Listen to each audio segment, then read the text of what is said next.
Olá pessoal, sejam bem-vindos, sejam bem-vindas ao Cinematório Café Entrevista. Eu sou Renato Silveira.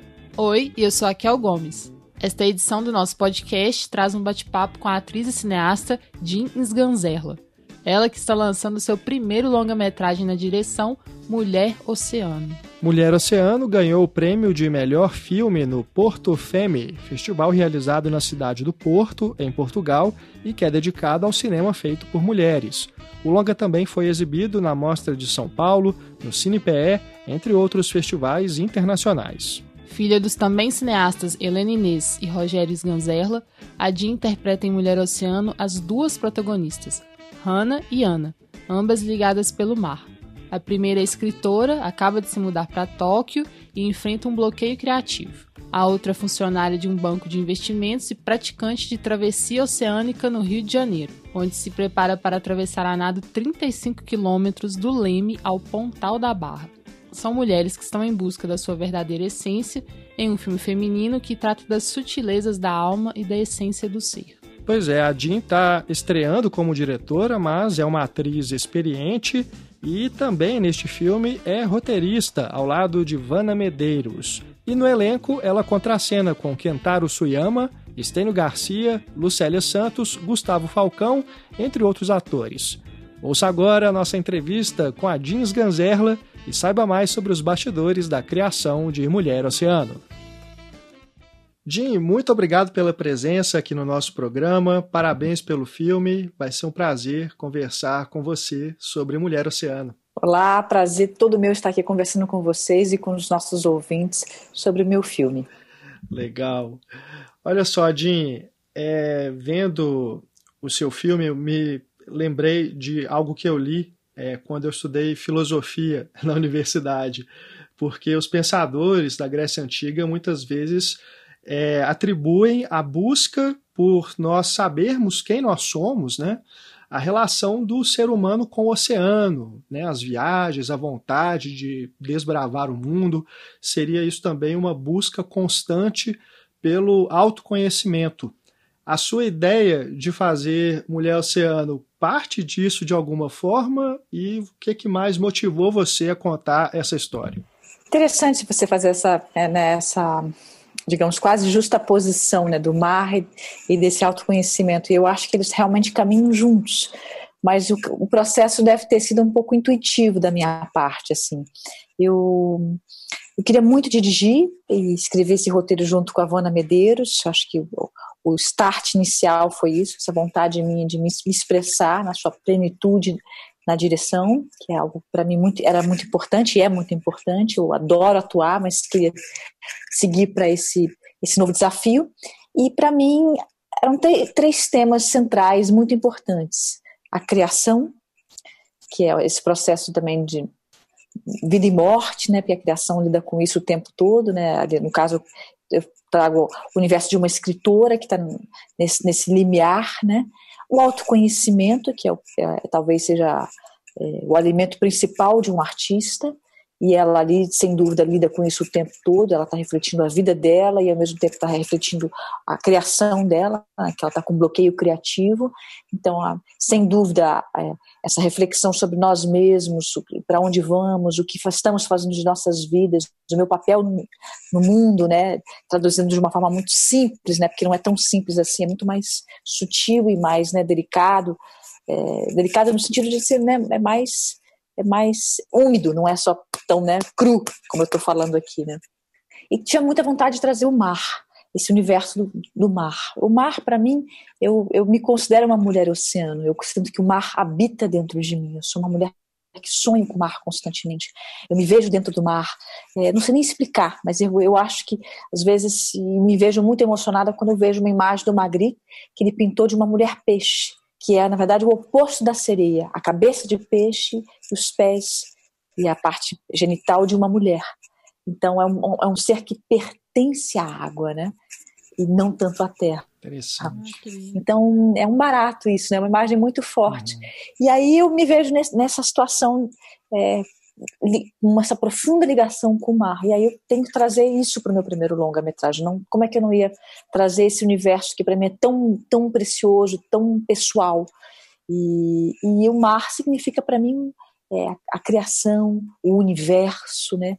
O obscuro, a escuridão, o abismal, a vida, a gestação, tem tantos significados para o mar, e sem dúvida nós mesmos, né? O corpo humano, e a terra, e também o avanço, né? O tempo todo eu vejo o mar também, ele vem como anunciar algo, né? Que eu coloco quase como uma anunciação o tempo todo na vida da Hannah, o que está acontecendo, o que vai acontecer, ela precisa ser daquele marasmo, algo precisa ser revisto. Então, tudo isso, e além de tudo a vontade de falar da cultura japonesa, na verdade da cultura oriental como um todo, né? De uma forma mais ampla, como eles lidam com a morte, o que é o tsunami na vida deles, né? Como eles têm essa catástrofe, né? E como eles lidam com tanta dignidade, com tanta força, e como é que conseguem se superar em momentos tão difíceis, né? Que você fala, como é que é possível eles serem pessoas tão grandiosas mesmo, no momento, né, que você está acabado, matou amigos, o tsunami matou familiares, e eles ainda pedem desculpa por causar um desconforto. Eu vi uma entrevista de uma senhora pedindo desculpa realmente porque ela estava ocupando uma quadra de uma escola, porque tinha sido tudo destruído, devastado, e eles estavam ali causando um transtorno para a vida das pessoas. Na verdade, não existe transtorno nenhum, né? É uma catástrofe natural, mas você vê a beleza, a percepção, claro que isso tem uma complexidade, mas o respeito ao outro, né? Que é o transtorno que causa ao outro. Então você quer realmente passar incógnito no sentido de ser mais leve, mais delicado possível ao outro. Então muitas coisas que eu achei muito interessante em relação a essa cultura e que eu também queria me alimentar e alimentar o universo da personagem. Então foi a partir disso que nasceu essa vontade de falar sobre a essência do ser. Legal demais. Nossa, e ficou muito lindo, assim, toda essa sua conexão com o mar conecta com a gente também. E eu fiquei pensando muito em nós aqui em Belo Horizonte, que não temos mar, e o quanto que isso é um desejo nosso de poder estar mais próximo, sabe, dessa natureza, da água, assim, do mar, do oceano, porque pra gente é sempre uma viagem, né, até ele. Então, o seu filme meio que traz ele pra gente também, sabe? A forma como você filma, a forma, né, como coloca as histórias ali das amas tão bonitas e tal. Eu senti essa aproximação mesmo, que eu achei massa, assim. Pra quem não pode ter isso todo dia, acho que pelo cinema é uma forma bem bonita, assim, de acessar. Eu adorei ouvir isso. Eu sou carioca, mas não moro no Rio há muitos anos. Eu estou morando em São Paulo já há 20 anos. Então, a sensação que me dá é que agora eu talvez dê mais valor, digamos assim, ao mar que está distante de mim do que quando eu morava lá, que eu via todo dia. Às vezes eu sentia uma melancolia, não sabia nem por que eu sentia aquela melancolia. Estava tudo tão maravilhoso, ou seja, a natureza estava tão presente, e eu achava aquilo até meio... não dava o devido valor. Uhum. E no caso de vocês, um pouco parecido. Vocês não têm, então... como vocês, né, a vontade de estar ali, de estar presente, de ver, e o cinema é isso, é um portal, né? Então, para mim, é esse portal fazendo o filme, né? No caso, eu não estou no mar, mas eu faço o filme para estar com o mar. É esse portal também, para quem faz e para quem assiste. Que massa. Só antes da Kel aqui passar para a pergunta que ela já tá para fazer, aproveitando que a gente está falando de mar, aquelas cenas de você nadando ali no meio do oceano, né, ali no lugar escuro já, na parte mais densa, você já tinha tido esse tipo de experiência antes de nadar nesse local ou foi a primeira vez? Você fala nadando à noite no mar, né? Na travessia, Exato. Nossa, essa pergunta realmente foi linda, porque eu não tinha essa experiência. Foi realmente uma grande entrega ao personagem e ao filme, assim, porque eu tenho uma relação com o mar, claro, mas eu até te confesso que eu sou medrosa. Não vou onde a onda me chama, pelo contrário, eu fico realmente com receio. E é uma mistura de muita atração, mas com medo mesmo, medo de... Acho que na infância eu devo ter tomado uns caldos fortes, que eu tenho, a gente chama de caldo, né, aquele, né, quando a água bate e você sai, e eu fiquei realmente, tenho medo de entrar. E para fazer esse papel, eu me preparei com a preparação e muita entrega ao mesmo tempo, minha em relação à paixão por atuar e querer fazer esse filme, que eu encarei o medo ali, nem sei como, mas porque você nada, claro que eu nadei muitos anos na piscina, mas é completamente diferente, porque a piscina é tudo muito estável, né? Você está vendo o fundo do mar, do chão, e no mar, às vezes é transparente, mas o olho começa a ficar arde, né? Então você não vê, mesmo com óculos, chega uma hora que você vê um pouco menos, e à noite a sua imaginação, né, quadriplica tudo que você vê. Você vê peixes grandes e vê peixes grandes mesmo, não só imagina como você vê. Então, é bastante assustador. É realmente bastante assustador. O Rafael Zulu, né, o ator que estava do meu lado ali, falou, nossa, olha, eu não entraria nesse mar essa hora. Era 1h30 da manhã que eu estava. A gente filmou realmente durante a madrugada e era o horário que a personagem ia mergulhar, porque na travessia, você, como são muitas horas, são 35 quilômetros, você nada realmente da meia-noite a 1 da manhã até as 8, 9 da manhã para o sol não te castigar. Então você pega só um pouquinho do dia e nada à noite para aguentar, porque a pele sofre muito. Então a gente fez exatamente durante a madrugada. E é isso, você vê ali que dá realmente medo. Porque, por mais que você se prepare, tem correnteza, tem vento, é muito escuro e é numa região distante mesmo da praia, da costa ali. Então você sabe que pode ter um bicho grande embaixo. Não é um tubarão, mas só para contar para vocês, assim, a gente filmou a madrugada toda e aí filmamos também durante o início da manhã, foi uma noturna, e voltando naquela região perto onde depois tem aquele drone, onde aparece, né, ela quase desaparecendo no mar, ali quase chegando na Barra, e a gente filmou por ali e tudo. Na volta estávamos passando e eu olhei, a gente estava numa lancha na volta para voltar mais rápido, e vimos uma baleia. Não era uma baleia gigantesca, mas era uma baleia onde eu tinha mergulhado. Então você pode imaginar que se eu vi de dia, imagina se eu tivesse visto isso antes de entrar no mar à noite. Realmente é uma experiência assim, de muita coragem. Nossa, demais. Mas com toda a segurança, tinha uma dublê, tinha toda uma equipe, mas eu não vou diminuir o nível da minha entrega, porque realmente aí eu tenho que enaltecer a atriz, que no caso é a diretora, porque realmente não foi pouca coisa. Então a Kel agora vai fazer uma pergunta.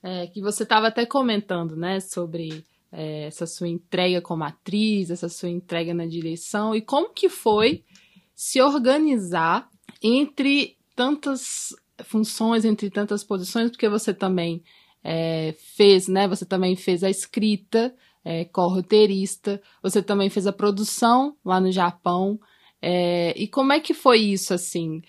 Como que foi se organizar para tantas posições e decisões, né? E se isso tem a ver exatamente com o fato de ser seu primeiro longa, né? Que aí você pode estar confortavelmente ali para decidir todas as questões que envolvem essa produção, que envolvem essas questões que são tão pessoais para você, né? Eu acho que foi um pouco um misto de tudo isso que você falou, assim. Iniciou porque eu quis escrever esse roteiro, né, junto com a Vanna. Então, no momento que eu comecei a escrever o roteiro, a gente já comecei a pensar, no caso, o que eu gostaria de filmar, aonde eu ia filmar. Então, comecei a fazer uma longa pesquisa de locação no Japão, né, que locais, assim, eu ia colocar as cenas, o que era mais interessante filmar do Japão, quais locações seriam externas, o que seriam as locações internas. Então, eu fiz me debrucei assim, completamente em cima do que seria esse roteiro, consequentemente já pensando na direção e alguns enquadramentos e também na essência do filme, né? Então, no momento que eu comecei a fazer isso, eu já comecei a pensar no personagem, eu criando essas personagens, também estávamos criando os diálogos, pensando. Então, eu fui entrando nos detalhes do filme e cada vez mais que eu me aprofundava, mais ele se tornava meu e mais eu me sentindo apta aí, né, virando essa mulher que cuida meio que de um tudo, do todo, né? Então eu me senti muito confortável para dirigir e atuar, porque atuar para mim era algo muito, não digo fácil, mas eu quero dizer, é uma extensão de mim, eu já faço há muitos anos, eu amo atuar, então eu já sabia exatamente como essas personagens se colocavam no mundo, como elas pensavam, o que elas não pensavam, eu já conhecia a essência do ser de cada uma, então, é mais fácil isso. Claro que é um grande desafio você dirigir e atuar, mas ao mesmo tempo eu já tinha tido essa experiência de muito me autodirigir em alguns trabalhos, então eu tenho esse distanciamento, eu consigo ter esse distanciamento de ver meu trabalho, de conseguir ver a qualidade artística do trabalho e não me criticar, porque às vezes essa crítica pode ser, né, você ficar se auto-boicotando, e também não me perder naquilo, e ao mesmo tempo não tirar o olhar que às vezes o personagem precisa ter, que é o lado mais sutil, que é o trabalho refinado do ator, e ao mesmo tempo o olhar do diretor, que às vezes é um olhar mais precisão, um olhar mais objetivo, né? Então eu consigo ter esse distanciamento. É curioso, a minha mente consegue fazer as duas coisas, sem perder as duas qualidades. Então, me senti à vontade. Claro que é muito exaustivo, porque você não tem nem 5 minutos de descanso. Você está o tempo todo no on, não existe o off. Então é muito, muito, muito puxado. É o que eu falo que é um tour de force. Eletrizante, porque você fica... você só respira, você só vive aquilo ali 24 horas por dia e ao mesmo tempo não há a chave que desliga. Então você não quase não dorme, é uma coisa assim muito, muito, muito cansativa, mas ao mesmo tempo para mim muito gratificante, porque eu queria fazer isso, eu queria dirigir. Então, e a produção, a gente tem uma produtora, desde muito nova eu fui incentivada a ter uma produtora pela minha família, pela minha mãe, pelo meu pai, e a gente tem uma produtora hoje que tem quase 30 longas no currículo, que são desde os primeiros filmes que meu pai dirigiu, que pertencem a Mercúrio Produções, a diversos longas que foram feitos pela minha família, que foram produzidos por nós. Então, para mim, a produção também é algo que não é desmistificado. Eu sei exatamente como é a produção de um filme, já acompanhei diversas produções de trabalhos da minha mãe. Então, eu conseguia exatamente pensar o que era viável, o que era... às vezes que acontece isso do diretor querer uma situação mirabolante, né, caríssima e que arruína a produção. Isso não existia, nunca existiu comigo, porque eu já sei exatamente o que é real, o que não dá para fazer. E ao mesmo tempo é bacana ter essa combinação, porque nem eu podo a diretora, que às vezes a reclamação do diretor, o produtor só me poda, só corta todas as minhas ideias criativas, então, né, eu não tenho espaço de fazer o que eu gostaria. E às vezes o produtor fica reclamando, mas esse diretor só fica criando situações impossíveis, caríssimas, isso vai quebrar a produção. Então, como eu sou a mesma, tem os dois lados dentro de mim, eu me ajudava. Então, eu criava o que era possível ser produzido e ao mesmo tempo, queria produzir tudo que eu criava. Então, claro que é cansativo, mas não posso te dizer que me ajuda, no fundo me ajudou muito. Então, foi assim no Japão, e a produção como um todo é minha. Então, todo o pensamento da produção do filme é minha. Eu acompanhei tudo que se passou, desde a gênese do roteiro, né, do primeiro argumento, até o filme chegar no cinema. Eu acompanhei todo o processo e eu sou obsessiva no melhor dos sentidos, de uma forma positiva. Eu gosto, eu sou perfeccionista, quero ver se está tudo certo, acompanho, quero assistir, vou lá, me informo. Não sou daquela pessoa que consigo delegar completamente, porque eu quero ver se está tudo bem feito, então eu faço tudo. E mesmo que eu tenha uma equipe, aí eu faço junto. Então, é essa mistura que eu falei, é um tour de force, né? Eu abraçando muitas áreas, mas no fundo, a palavra é amor, né? A vontade de fazer o melhor e que o resultado fique próximo do que eu gostaria de passar para o espectador. Então, respeito ao espectador também, né? Porque eu tento ter o maior zelo possível para que a obra fique, né, bem acabada, esteticamente linda, as imagens, se elas têm a função narrativa, dramatúrgica, tem um impacto, o trabalho sonoro que a equipe fez seja realmente, vou procurar os melhores. Então me cerquei de pessoas muito boas e assim foi todo o processo, assim. Uhum. E Jean, sendo esse o seu primeiro longa como diretor e tendo um pai e uma mãe cineastas, qual que é o peso desse DNA artístico? Como que eles influenciam na formação do seu jeito de filmar? Não é um barato isso. Eu acho que bem novinha mesmo, ali próximo dos 20, isso ainda era, talvez tivesse essa palavra que você usou, né? talvez um peso, né? Um peso no sentido de sentir a responsabilidade, né? De ter uma certa preocupação, né? De querer não decepcionar ou algo próximo a isso. Hoje, e há um bom tempo, confesso, eu tenho isso, trato isso com muita leveza, e aí eu fico feliz, porque não é uma marra para mim, pelo contrário, assim, eu tenho muito orgulho de ser filha deles, aprendi muitíssimo, como você mesmo disse, o DNA é um DNA cinematográfico, digamos assim, né? Um DNA que pessoas que vieram do cinema, né? Isso que eu quero dizer, que amam o cinema, que meu pai era um cinema ambulante, era um cineasta ambulante, né? Ele projetava e via o tempo todo. O cinema passava corria no sangue dele. Sim. E minha mãe também tem um lado muito, muito, muito ligado ao cinema, apesar de também ter uma relação profunda com as artes cênicas e com o teatro, que também é o berço dela. Então eu tenho essas referências, né, desde muito nova. Sim, eu entrou no meu leite, né? Mas ao mesmo tempo eu acho que de alguma forma eu aprendi um barato, né? Eu aprendi uma coisa que talvez indiretamente eles tenham me ensinado, que é a liberdade é a maior arma do artista, né?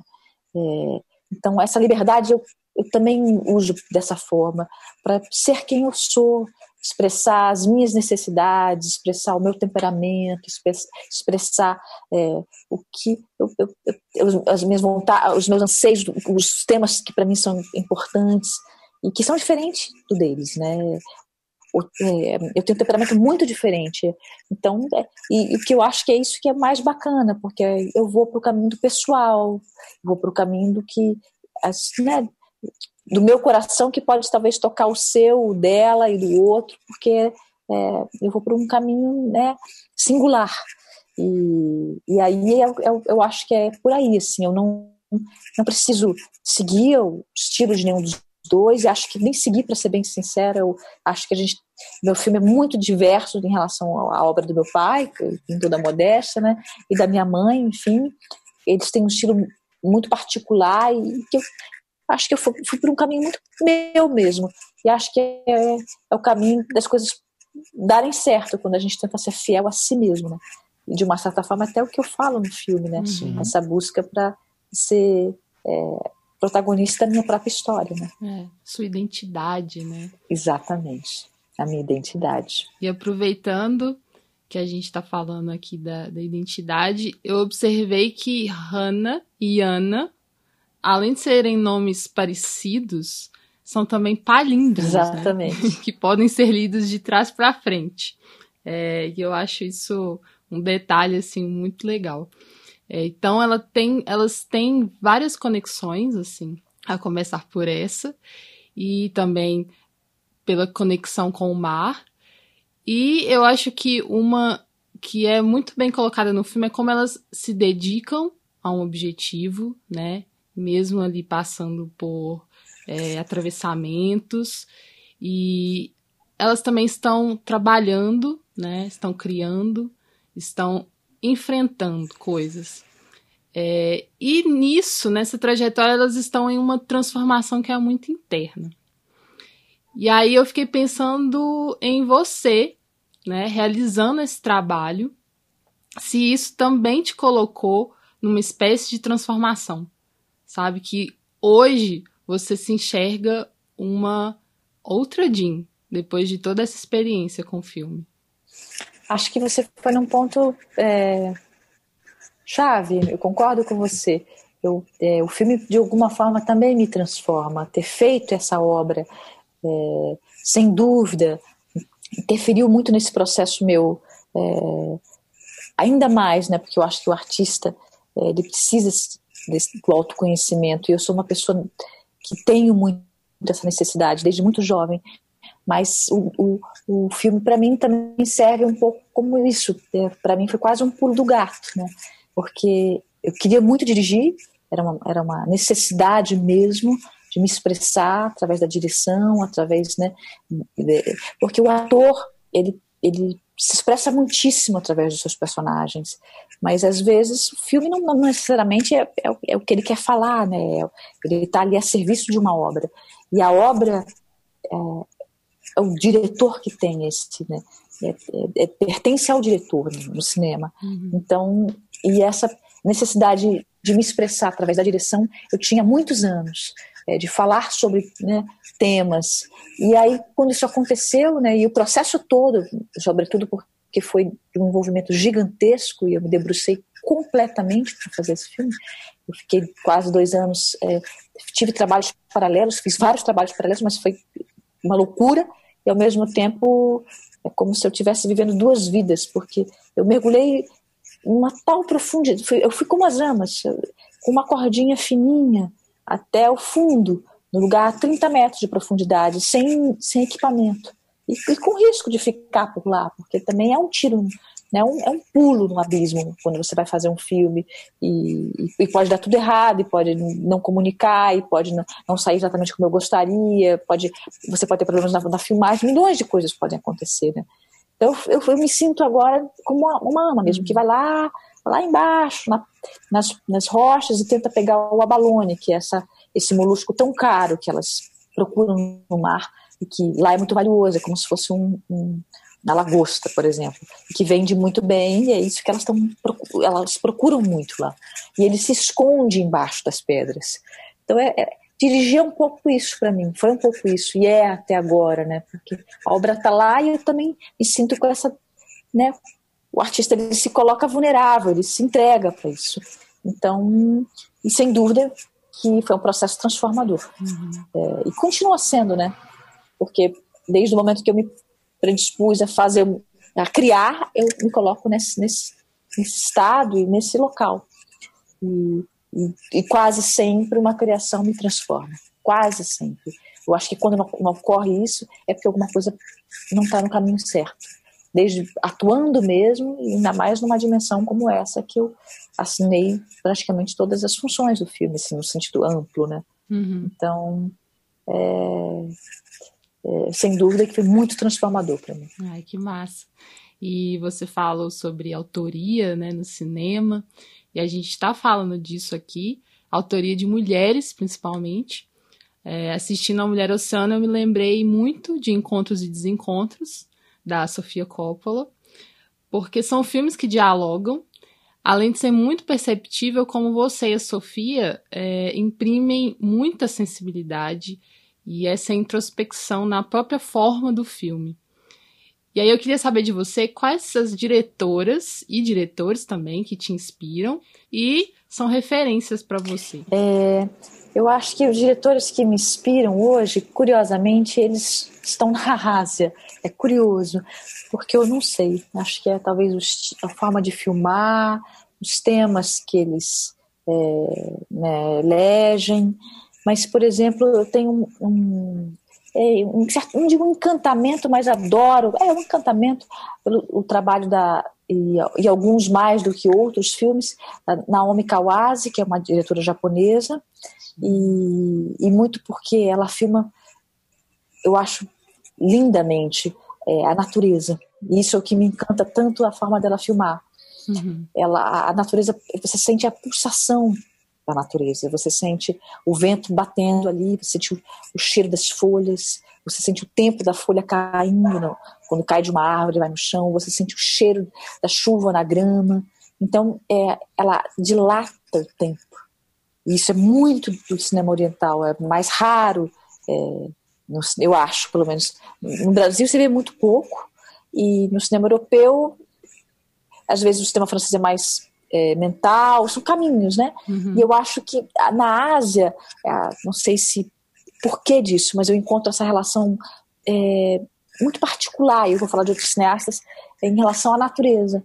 E ela tem isso, assim, ela filma a natureza com uma intimidade, você vê que ela nasceu certamente ali, ela nasceu em Nara, que é uma região também, mas o Japão todo tem regiões muito arborizadas, em Nara existe uma floresta de bambis, né, desses viadinhos que aparecem no filme. Sim, lindo, muito lindo. Aquilo eu fui filmar lá, exato. Legal. E é uma coisa impressionante, tem muitos e muitos e muitos, eles ficam soltos no parque, eles vêm como se fossem cachorros, é uma coisa realmente muito, nossa, você fica, é raro, e eles normalmente têm medo de você, mas lá eles são meio cultuados, os japoneses entendem que são seres especiais, que eles são meio que enviados, então eles são protegidos.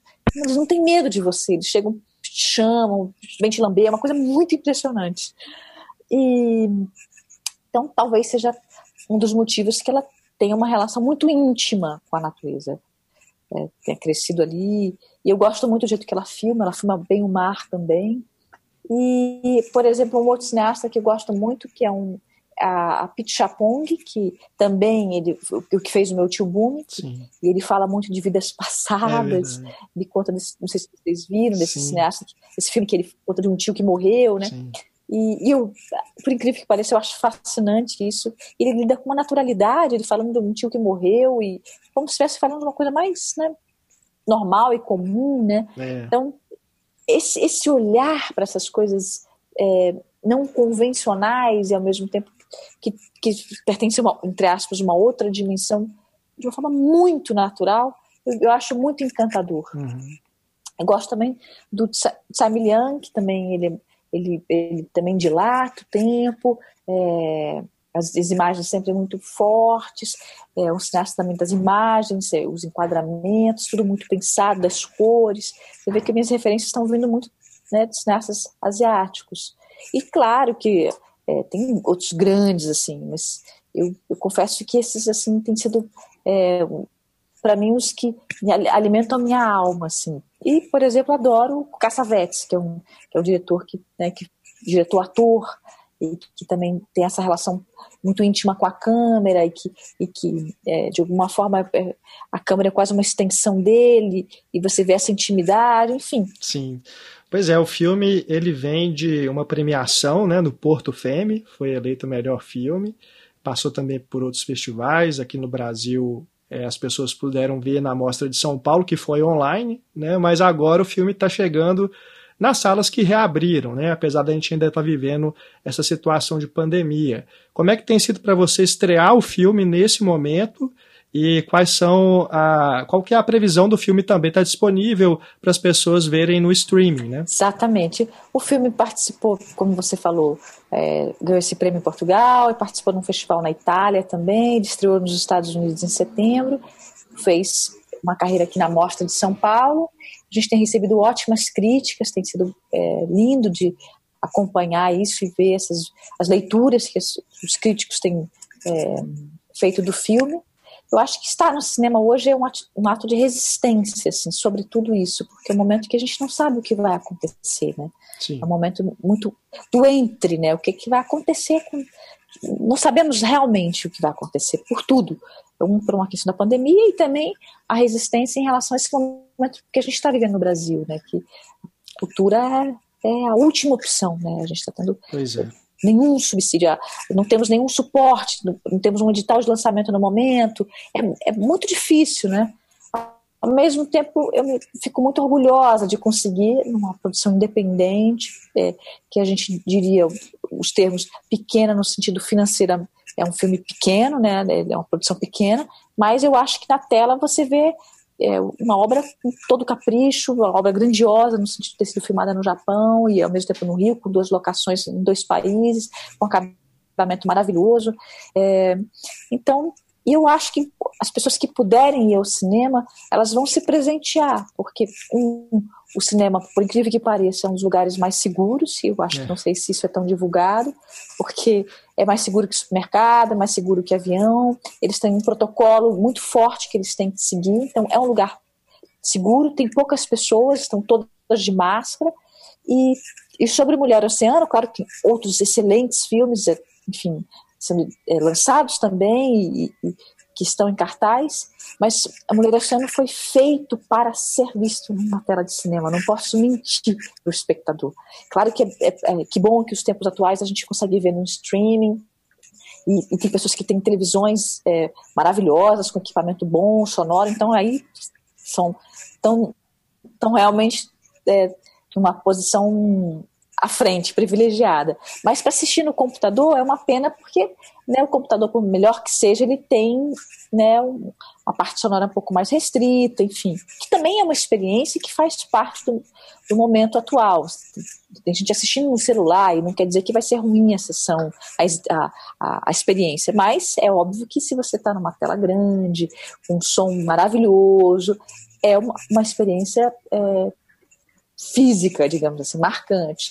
Mas o filme está chegando no streaming, agora em dezembro também, pela plataforma do Petra Belas Artes, que tem um catálogo maravilhoso, então eu fico feliz do filme estar junto a esses filmes. A gente entra primeiro no Petra, depois vai entrar nas outras plataformas todas, primeiro com exclusividade lá, em dezembro, né? E em janeiro entram nas outras plataformas, e ainda em final de novembro, mês de dezembro, para quem puder e quiser e tiver a chance de ver numa tela grande, que cinema ainda para mim é um lugar mágico, né? Que você é transportado para um outro lugar, né? Eu fico sempre imaginando isso. Nossa, imagina na sala de cinema, né? Porque aqui a gente já teve essa experiência do som que você disse, essa coisa das ondas, para mim foi muito marcante, assim. E também ali no Japão, quando você tá filmando naqueles becos, naquelas ruas, assim, eu não me lembro de ter visto filmes filmando o Japão dessa forma, sabe? Que legal.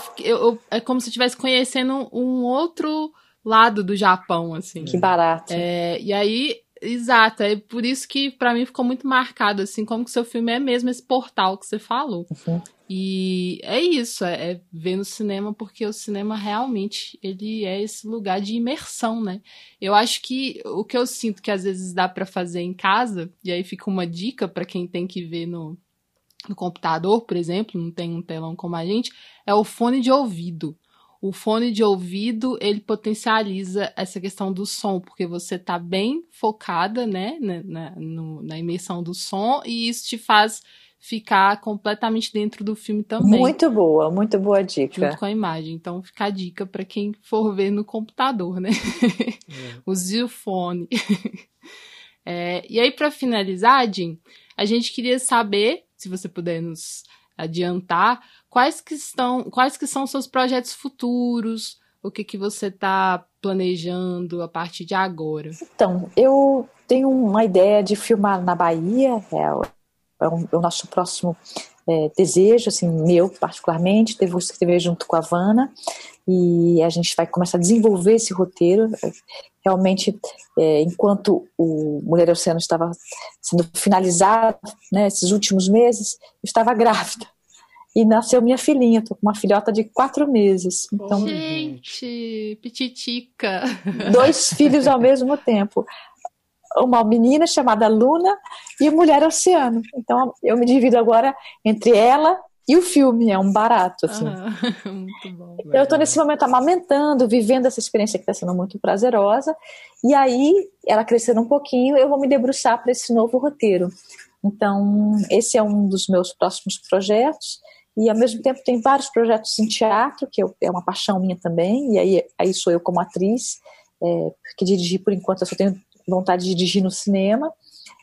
E tem alguns convites, então eu vou me desdobrar aí para os meus projetos pessoais e também os projetos, os convites que eu recebi.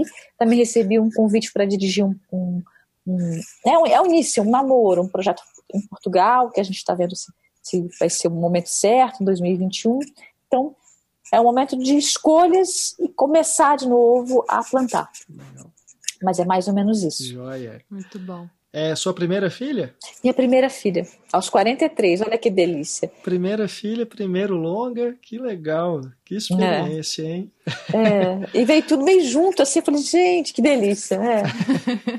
Incrível, parabéns mesmo. Obrigada mesmo. Ela chama-se Luna Sganzerla Lopes, que é o nome do pai. Ah, legal. Lindo nome, lindo nome, Luna. Obrigada. Jim, valeu demais pela entrevista, mais uma vez parabéns pelo filme, a gente fica aí na torcida para que ele chegue a muitas pessoas, seja no cinema, seja no streaming, que ele seja bastante visto, e a gente fica na expectativa para te ver novamente numa tela, quem sabe aí, né, o mais breve possível. E o maior possível. Na maior tela possível. Opa, por favor, vai ser um prazer. E acho que para o espectador vai ser também uma experiência muito interessante. Vale a tentativa. Legal. Obrigada, Jim? Foi um prazerão. Valeu. Obrigada a vocês, prazer grande, viu? Uns amores aí, foi ótimo conversar com vocês. Valeu. Tudo de bom, e eu adoro Minas Gerais, adoro. Vocês são de BH, né? Terra boa. Isso. BH para mim é tudo de bom, realmente. Eu acho que é uma terra que não sei o que caiu, o que sai dessa água, porque só sai gente inteligente, sensível, gente boa, fofa. Eu sou realmente fã. Ai, gente, que linda. Obrigada. A gente já se esbarrou lá em Tiradentes, que a gente sempre vai na mostra. A gente já entrevistou a Helena, né, em uma das edições passadas. Ela está sempre lá, né? Tem o prêmio com o nome dela. Ela é um barato, né? Uma delícia. 81 anos, né? Que exemplo, né? Minha mãe. É minha mãe, mas ao mesmo tempo eu vejo como essa lenda. Por isso que é maravilhoso. É a minha mãezinha e ao mesmo tempo é essa grande mulher. Um barato. Mas é uma referência mesmo para todas nós, mulheres, enfim. Ela está super ativa, é incrível. Realmente é lindo a gente seguir forte também. Valeu, Dinho. Um abraço. Outro grande, querido. Beijo, Dinho. E um beijo nos dois. E até mais. Beijo, beijo. Tudo de bom. Tudo de bom também. Tchau. Até.